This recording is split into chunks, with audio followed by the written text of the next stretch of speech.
last week. Okay, so this poem kind of ties into the one I did last week. Last week I did a poem about doctors prescribing stuff like poetry and volunteering and time in nature and all these things that we know impact our health. So when I first moved to New York to go to grad school, like the third day of school was 9/11. And we evacuated and I watched the towers fall in real life while a radio narrated what was happening. And I was displaced from the dorm for a few weeks because I lived right there.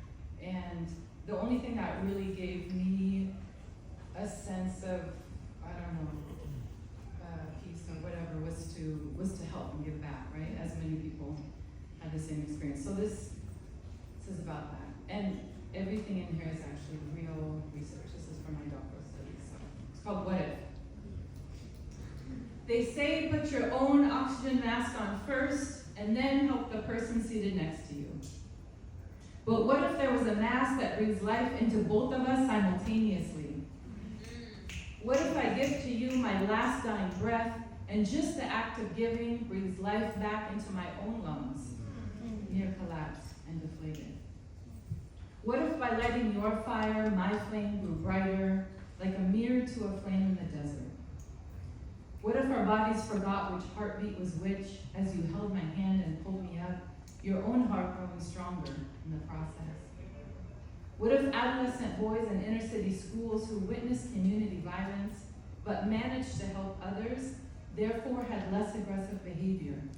The mirror in the school bathroom reflecting back to them their strength, power, and compassion.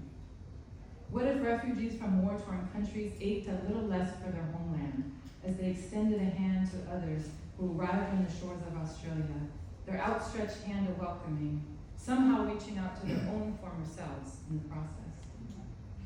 What if I am not without you and you are not without me? What if I am in you and you are in me and it is impossible for me to pour into you without pouring back into myself? What if helping you fly gives me wings, like women with MS who became stronger just by providing a compassionate phone call to another? What if just writing a card to a friend in need could reduce spikes in your blood pressure and reduce the stress hormones in your saliva? What if you lifted a friend in need and that lifted you? What if the Yankees' batting average soared every year when they visited the children's hospital, pouring an infusion of caring into the children, which looped back to them like an ECMO machine, warming and oxygenating their blood and putting it back into their own bodies, allowing them to be even more capable? What if just helping a neighbor helped college students cope as they stood in the dust of the Christchurch mosque terrorist attacks in New Zealand?